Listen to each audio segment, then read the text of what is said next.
നമസ്തേ, ഞാൻ ശിവൻ, പാല brilliant studies സെൻ്ററിൽ നിന്നും. നീറ്റ് 2024 മെയ് 5 തീയതി 2 മുതൽ 5:20 വരെ exams.nta.ac.in/neet എന്ന വെബ്സൈറ്റിൽ എക്സാം സിറ്റി അനൗൺസ്മെൻറ്റ് പബ്ലിഷ് ചെയ്തിരിക്കുന്നു. ഓരോ കുട്ടികളുടെയും ഏത് ടൗണിൽ വെച്ചാണ്, ഏത് സിറ്റിയിൽ വെച്ചാണ് നീറ്റ് 2024 നടക്കുന്നത് എന്നുള്ളത് ഇന്നു മുതൽ വ്യക്തമായിരിക്കുന്നു. ഇനി നമുക്ക് അറിയാനുള്ളത് എക്സാം സെൻറ്റർ ഏതാണ്, ആ സെൻറ്ററിൻ്റെ അഡ്രസ്സ്, റോൾ നമ്പർ എന്നിവ കാര്യങ്ങളാണ്. അത് ഏറ്റവും അടുത്ത ദിവസം 30-ാം തീയതിയോടുകൂടി അഡ്മിറ്റ് കാർഡ് വരുമ്പോഴാണ് നമുക്ക് അറിയാൻ സാധിക്കുന്നത്. അപ്പം നീറ്റിന് അപ്ലൈ ചെയ്ത എല്ലാ വിദ്യാർത്ഥികളും നീറ്റിൻ്റെ വെബ്സൈറ്റിൽ കയറി എക്സാം സിറ്റി അനൗൺസ്മെൻറ്റ് നോക്കണം. നമ്മളുടെ പേര്, ഡേറ്റ് ഓഫ് ബർത്ത്, എല്ലാ ഡീറ്റെയിൽസും അതുപോലെ ഫോട്ടോ എല്ലാം നമുക്കത് കാണാനായിട്ട് സാധിക്കും. എന്തെങ്കിലും അപാകതകൾ ഉണ്ടെങ്കിൽ നമുക്ക് അഡ്മിറ്റ് കാർഡിന് മുമ്പ് അതൊന്ന് റെക്ടിഫൈ ചെയ്ത് അവരെ അറിയിക്കാനുള്ള ഒരു സമയവും കൂടിയാണ്. എങ്ങനെയാണ് എക്സാം സിറ്റി അനൗൺസ്മെന്റ് ലോഗിൻ ചെയ്ത് നോക്കാം? നമുക്ക് വെബ്സൈറ്റ് അറിയാം, exams.nta.ac.in/neet. എക്സാം സിറ്റി അനൗൺസ്മെന്റ് ആപ്ലിക്കേഷനും ഡേറ്റ് ഓഫ് ബർത്തും എൻ്റർ ചെയ്ത് കഴിഞ്ഞാൽ നമുക്ക് ഇതിനകത്ത് OTP ഒന്നും വരുന്നില്ല, പാസ്വേഡ് വേണ്ട.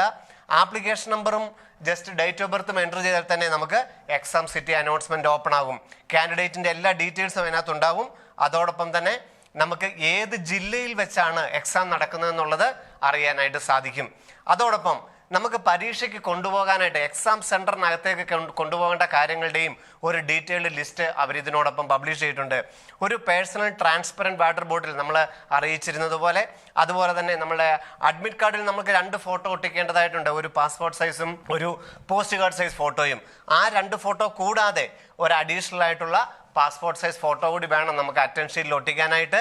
പിന്നെ നമ്മുടെ അഡ്മിറ്റ് കാർഡ് 2 പേജ്, ആദ്യത്തെ 2 പേജ്, അത് ഒരു പേജിന്റെ ഇരുപുറവുമായിട്ടല്ല, 2 ഇൻഡിവിജ്വൽ ഷീറ്റ് ആയിട്ട് അതിലൊരു പാസ്പോർട്ട് സൈസ് ഫോട്ടോ ഒട്ടിച്ച് ലെഫ്റ്റ് തമ്പ് ഇംപ്രഷൻ വെച്ച്, രണ്ടാമത്തെ പേജിൽ ഒരു പോസ്റ്റ് കാർഡ് സൈസ് ഫോട്ടോ ഒട്ടിച്ച്, അങ്ങനെ 2 പേജ് അഡ്മിറ്റ് കാർഡ്, അഡീഷണൽ ആയിട്ടൊരു ഫോട്ടോഗ്രാഫ്, അതുപോലെ തന്നെ ഒരു വാലിഡ് ID പ്രൂഫുമായിട്ടാണ് നമ്മൾ എക്സാം സെൻറ്ററിൽ ഹാജരാകേണ്ടത്. അപ്പോൾ നമുക്കറിയാം, ലോക്സഭ ഇലക്ഷൻ ഒക്കെ വരുന്നതുകൊണ്ട് ചില കുട്ടികൾക്കെങ്കിലും ആശങ്കയുണ്ടായിരുന്നു നീറ്റ് എക്സാം മാറ്റിവെക്കുമെന്നുള്ളത്. പക്ഷേ അന്നും ബ്രില്യൻ്റ് ഏറ്റവും വ്യക്തമായിട്ട് പറഞ്ഞിരുന്നു മെയ് 5 തീയതി നീറ്റ് എക്സാം നടക്കും, അതിനുള്ള എല്ലാ തയ്യാറെടുപ്പുകളും നമ്മൾ നടത്തി കഴിഞ്ഞിരിക്കുന്നു. അപ്പോൾ നമ്മളിതാ മെയ് 5 എത്തിക്കൊണ്ടിരിക്കുകയാണ്. അവസാനപ്പെട്ട തയ്യാറെടുപ്പുകൾ നമ്മുടെ മോഡൽ എക്സാമുകളിലൂടെ, നമ്മുടെ NCERT പേജുകളിലൂടെ ഏറ്റവും സിമ്പിളായിട്ട് നടക്കാൻ പോകുന്ന എക്സാമിന് എല്ലാവരും തയ്യാറെടുക്കുക.